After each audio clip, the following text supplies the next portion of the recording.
So did y'all hear about this today? The man of peace wants to mandate the Arab nations sign on to the Abraham Accords. It's getting prophetic now. Thank you for tuning into Game Changer TV. I'm your host, Terri Lynn, and this is the channel where every day we're telling it like it is. Today is May 25th, 2026.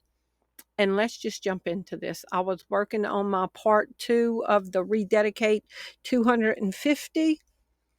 And I just had to stop what I was working on to get to this. This is too big to pass up.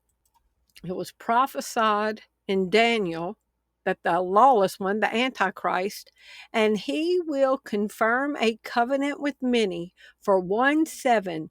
In the middle of the 7, he will put an end to sacrifice and offering, and at the temple he will step up an abomination that causes desolation until the end that is decreed is poured out on him. So what did Trump say today?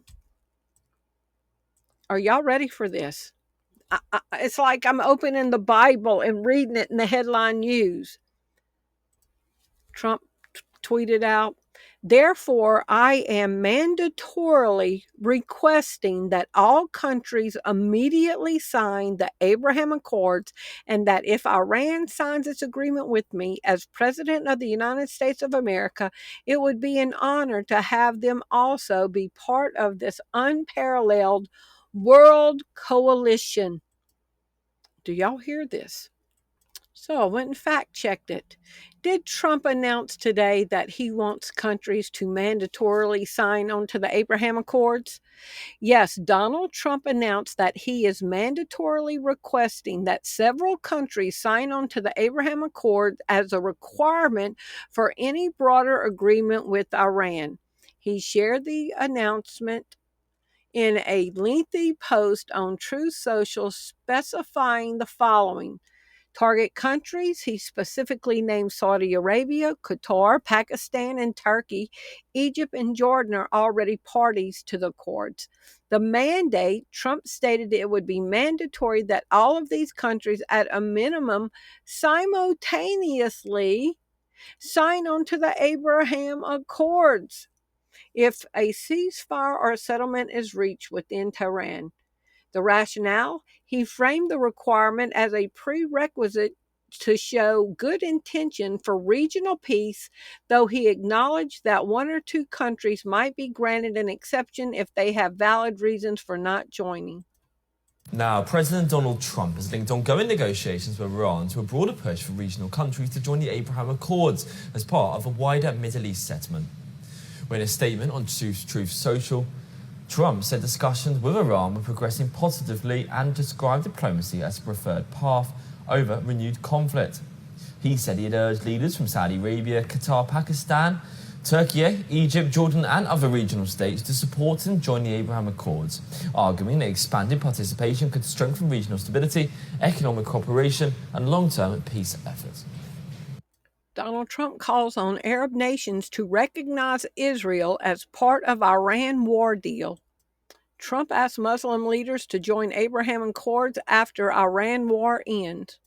Trump says mandatory for Muslim nations involved in Iran deal to join the Abraham Accords. US President Donald Trump is demanding Middle Eastern nations join the Abraham Accords as he seeks to finalize a peace deal with Iran. Posting on Truth, the president says, after all the work done by the United States to try and pull this very complex puzzle together, it should be mandatory that all of these countries, at a minimum, simultaneously sign on to the Abraham Accords. If they don't, they should not be part of this deal, and that it shows bad intention.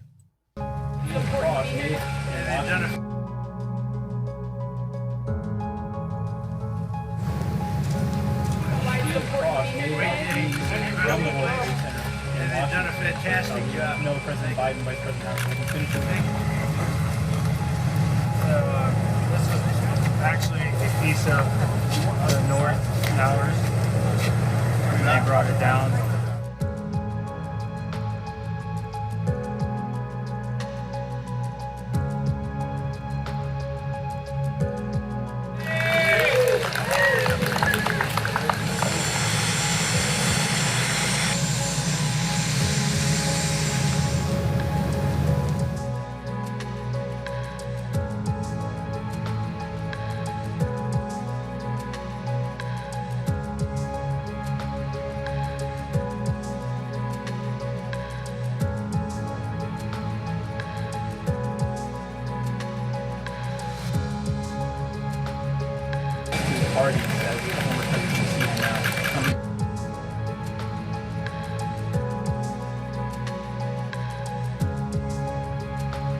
I will show you. It's just another way to spend.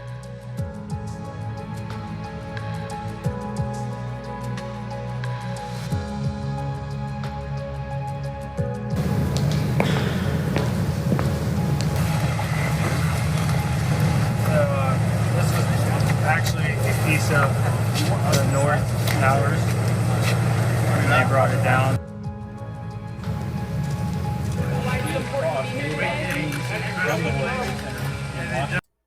If you put this on top of that part 1 video that I did the other day, and this is going to go in with part 2, how can you not see where we're at in biblical end of days? And he will confirm a covenant with many for 1/7, and in the middle of the 7, he will put an end to the sacrifice and offering and in the temple. So the third temple is going to have to be built. The Sanhedrin are asking Trump to build it. He will set up an abomination that causes desolation until the end that is decreed and poured out onto him. Yes or no? Can a peace accord be considered a covenant? Yes, in international law and diplomacy, an accord, treaty, and covenant are all terms used interchangeably to describe a formal binding agreement between nations. Can a confirm a covenant mean sign a peace agreement? Yes, in a broad or historical context, confirming a covenant with many can mean ratifying, signing, or entering into a binding peace agreement, a mandatory peace agreement. Answer: so Trump is mandating that they join. He could write out the terms of the mandated agreement. Okay?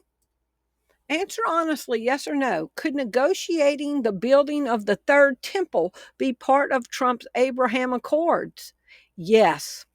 While the original 2020 Abraham Accords focused on normalizing diplomatic and economic relations between Israel and several Arab nations and did not include the Temple Mount, negotiations regarding the site are a subject of ongoing political speculation, regional diplomacy, and religious discourse. This is getting prophetic. This is getting prophetic. The Antichrist could soon make himself known.